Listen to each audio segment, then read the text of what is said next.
Listen, before I get into it, I do feel like I need to address a bit of an energy. I might be a little bit down. I am very, very happy to be here. I really, really am. But at the same time, I just very recently just broke up a 5-year relationship.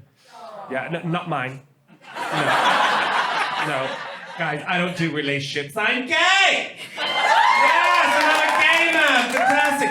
Do we have any other gays in the audience? Oh yes, some gay men. And do we have any lesbians? Oh yes, fantastic lesbians. I think you're fantastic people. I really, really do. I think you're the backbone of the gay community. Lesbians can do anything, you know? I bet you lesbians built this stage. You know? The lesbians put up the lights, you know, did everything. You guys really, really are the backbone. You're fantastic people. So yeah, welcome everyone. I am gay. I don't think I'm very good at being gay. I'm going to be completely honest. I think I'm like a bit of a shit gay. And I think it's because I grew up in Scotland where everyone is just like so masculine, you know, just the beacon of masculinity. Like coming out, for example, you know, I had to come out to someone so masculine that as I was coming out, they had one eye on the rugby, one eye on me, pounding beers. And the only thing that I was able to focus on was a hairy chest popping out of a shirt. And that was just my mum. I got my dad's eyes and I got my mum's beard. You know, she is a rough woman, right? Her name is Louise, but everyone in Aberdeen calls her Big Lou. Honestly, she's terrifying. She really, really is. But she recently got this little Chihuahua dog, which has kind of like softened her out a little bit, a bit more approachable now. So when she walks down the street, people can come up to her. But the only problem is that when she walks down the street, she barks at black people. And now the dog is now copying my mum. And they're both just there, like, you know, it's terrible. It's really awful, honestly.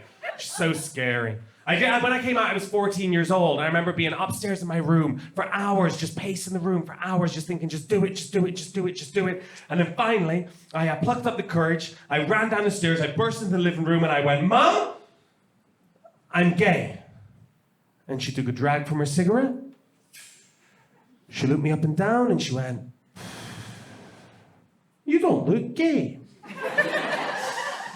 I've seen gays on the telly and you're fucking shit at that. Tomorrow morning we take down to Claire's Accessories, get your right fucking ear pierced because that's how it worked in the 90s, didn't it? You know, right ear gay, left ear straight, and everyone knew, you know?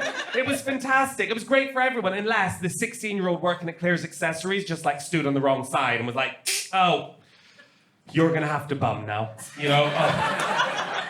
Hope you like sucking dick, because that rule is unbreakable, you know? It really is. But you guys are a fun audience. Who wants to hear about the first time I was bummed? Oh! Okay, this side, a bit louder. Yeah, Ludwig was right, you know? These guys love it, you know what I mean? They want like bumming and poppers. These guys, the intelligent side of the room, you know? These guys like intelligent humor, you know? Fantastic. All right, so I was being bummed, all right? So I was actually 18 years old and the guy was like a bit older, a bit of daddy type. I've always liked that. So I was being bummed like this. And quite awkward with the intelligent side looking at me, you know?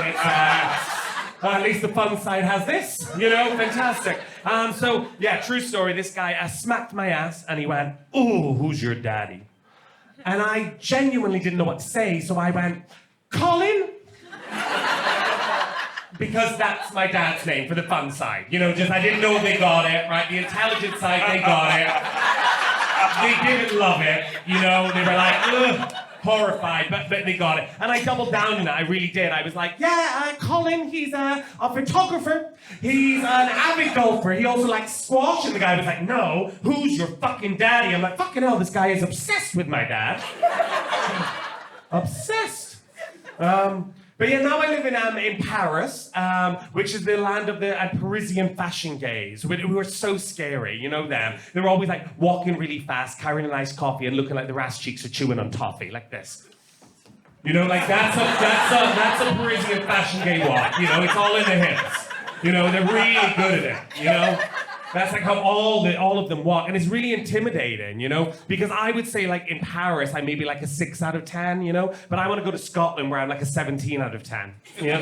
That's what I'm used to. But the Paris gays, they have kind of helped me a little bit, you know? They've helped me with a bit of fashion, you know, cut my hair, you know, things like that. So, when I go back to Scotland now, I'm like a big celebrity, You know, and it's fantastic. You know, I'll just be casually walking down the street, all eyes are on me, you know, it feels great. And this other time I was there a couple of weeks ago, and this guy came from the other side of the street, came right up to me, and he went, "Oi, what the fuck are those?" And I said, "Teeth."